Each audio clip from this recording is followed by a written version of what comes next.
Video games have to be expertly balanced so as to provide a fair and level playing field for everyone, is, I'm sure, what game developers would like you to believe.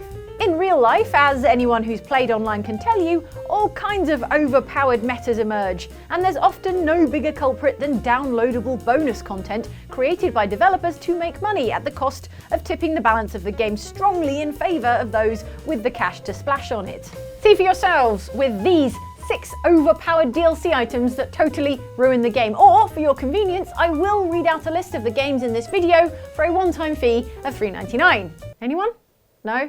Okay, fine.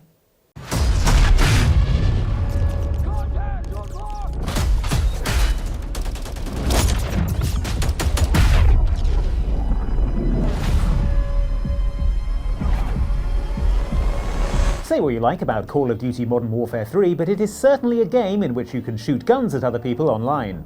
Or at least you can if you can see them, something that is apparently a problem if they've got the unlockable Gaia skin for the operator Neela Nova Brown.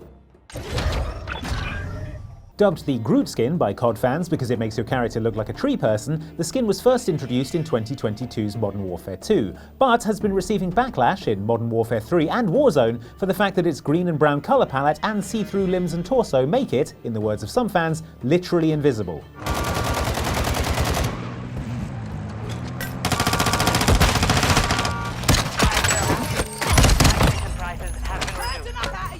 It's a particular problem on maps with a lot of brown and green on them, which, spoiler, is a lot of Call of Duty maps, but the fact that you can literally see clear through big parts of this skin doesn't help the fact that it can be almost impossible to spot in the heat of a frantic game of Team Deathmatch. At time of recording, the Gaia skin has been deemed so game-breaking that developer Sledgehammer Games has had to remove it and its black cell variant from the game to, quote, adjust it. Presumably by putting a big headlamp on it or a sandwich board reading Call of Duty player over here, because honestly, at least the real Groot had the decency to be 8 feet tall.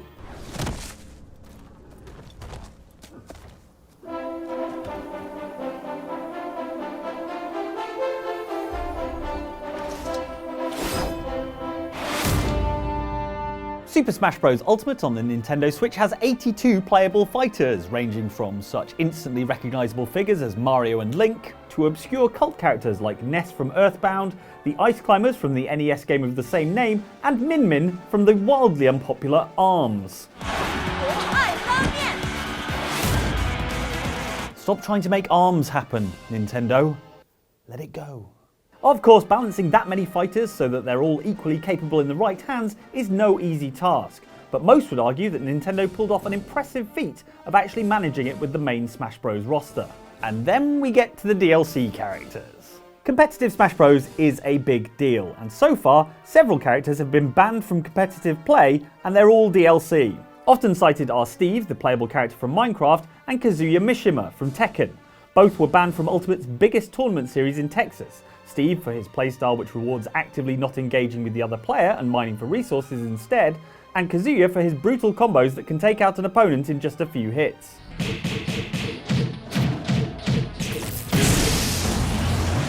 But for a character widely hailed as being, quote, anti-competitive, it's got to be Hero, a DLC character from the Dragon Quest series, who was temporarily banned from Smash competition in Australia and France due to his moves recreating the random chance aspect of the Dragon Quest games. For example, one of Hero's specials, Command Selection, gives him a turn-based RPG-style menu that features 4 random attacks from a larger selection every time you use it. And he also has a critical hit mechanic, which gives his smash attacks a random chance to be way more powerful. Sometimes the hero's smash attacks result in a critical hit.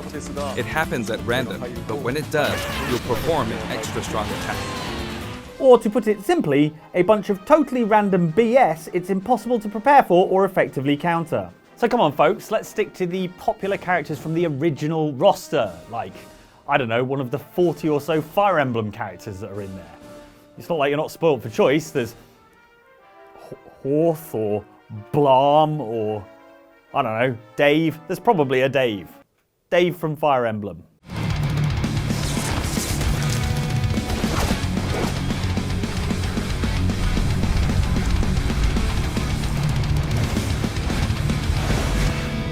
In Street Fighter Cross Tekken, 2 titanic fighting game franchises shared the same stage for the first time, letting fans see what would happen if Ryu faced off against Jin or Zangief squared up to King. And also the whole thing was taking place on a space elevator for some reason. But although Street Fighter Cross Tekken introduced some unprecedented dream matches into the mix, it also involved a much less popular addition to the fighting game formula: gems.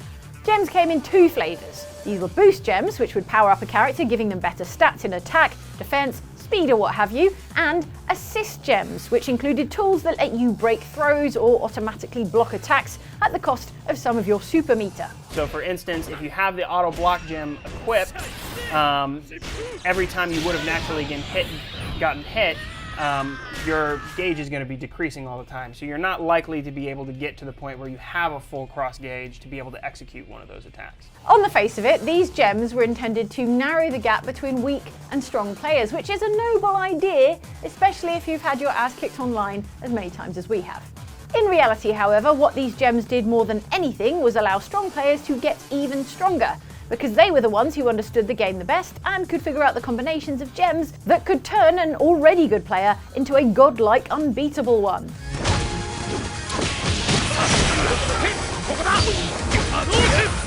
What didn't help was that these gems were offered as DLC, with specific ones added as pre-order bonuses, and others attached to DLC content packs further down the line, meaning that those with the cash to spend on add-ons had the widest variety of gems available to them, and the ability to dominate in the most varied ways. So, a nice idea, but in practice, there aren't gems enough in the world to shore up my game. Sorry, Street Fighter Cross Tekken.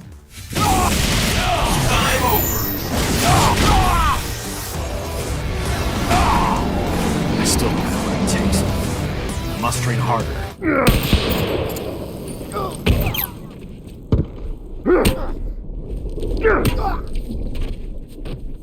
Those of you who played emotional, story-driven single-player game The Last of Us might be wondering what it's doing in this list. After all, what DLC items could possibly improve your experience in that game? A second daughter to die in the intro, doubling the emotional stakes? Daddy, I'm scared. Just keep your eyes closed, honey. Watch out! Well, what you might have forgotten is that The Last of Us also included an online multiplayer mode called Factions, which shoved all that deep storytelling out of the window in favour of everyone running around shooting each other with pistols and rifles and shotguns.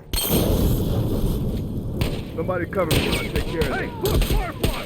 And that's where the DLC came in the form of the Tactical Weapons Bundle. The Tactical Weapons Bundle included 4 weapons: a tactical shotgun, burst pistol, frontier rifle, and crossbow. All of these DLC weapons were a cut above their vanilla counterparts in the game, offering better stopping power, range, and rate of fire, giving you a burst pistol that was as strong as an SMG, a shotgun with the range of a rifle, and most egregious of all, the silent, preposterously powerful crossbow. This crossbow fired in a straight line, unlike the default bow, which arced. It also caused bleeding, meaning players struck by it had to either find a way to heal up, leaking trackable blood everywhere all the while, or eventually bleed out, giving you a delayed one-hit kill. It was game-breakingly OP, essentially, and before long, if you didn't have the Tactical Weapons Pack, there wasn't much point in playing against those who did. But hey, at least Naughty Dog learned from their mistake, and The Last of Us 2's multiplayer didn't exist. Bit extreme, but I respect it.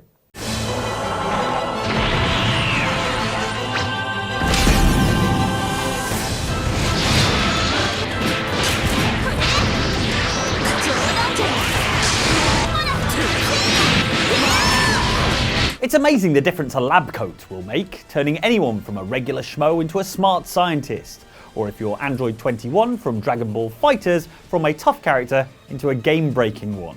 Android 21 is already in the base game, in both her good form and her evil form, but her lab-coated form was the last DLC character to be added to the game 4 years after its initial release in 2018. And if you ask most players of the game, her inclusion is what gutted the fledgling competitive scene.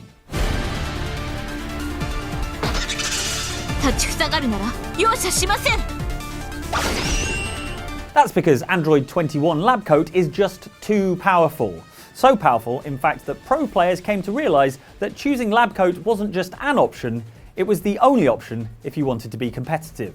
This is in part thanks to a super powerful selection of moves and abilities, including the fastest beam attack in the game, but even more so due to a fairly simple to pull off, unique to her, command grab move that permanently debuffs her opponent's damage output for the rest of the match.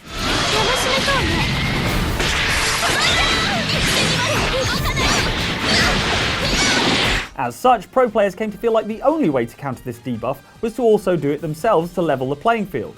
And as Labcoat is the only character with this ability, pro play turned into a bigger Labcoat fest than the CERN Christmas party. You can argue the merits and drawbacks of Labcoat all day, but the reaction from the fighters community speaks for itself.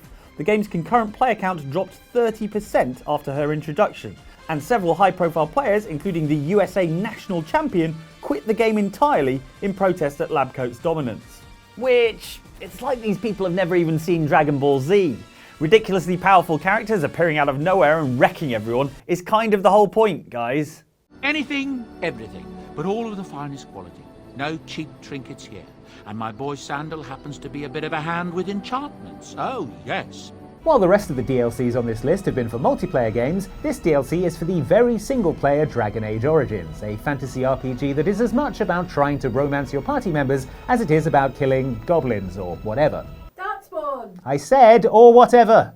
Like many BioWare games, Dragon Age Origins has an approval system working away in the background. As you adventure around with your party, they will take note of your actions, forming an opinion of you based on your deeds. There are also conversation options in which you can flirt with your companions to increase their approval and chances of you getting a smooch. Well, tell me, have you ever licked a lamppost in winter? Or not, I guess. But none of that really matters if you are a purchaser of the game's Feast Day Gifts DLC.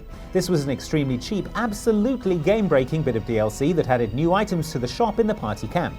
These items were personalised gifts for each member of your party, such as an amulet for Wynne, a book of prayers for Sten, and a hand puppet for Alistair. Okay? Please don't lick it, Alistair. The game-breaking aspect of these gifts was that giving one of them to its corresponding party member boosted their approval rating by 50 points, making them instantly your biggest fan and immediately up for romance without any of the usual story beats, character development, or effort whatsoever, which kind of defeats the point of a BioWare RPG, if we're being honest. I mean, why bother going to defeat the Blight so it can't threaten the rest of Phaedus if Alistair already wants to smooch me? I'd just be wasting valuable smooching time. Is that for me? Really? Wow. Wow. Those were a bundle of DLC items that were thoroughly overpowered and ruined the game, or improved the game, depending on which angle you're coming at this from. So, if you've benefited from any of these OP items, let us know in the comments. This is a safe space and we won't judge you much. Also, if you'd like to watch some more from Outside Xbox, can I thoroughly recommend this video? Or if you'd like to see something a bit different, then there's this video, which is by our sister channel Outside Extra, Luke and Ellen. You know those guys. If you don't, go and check them out too.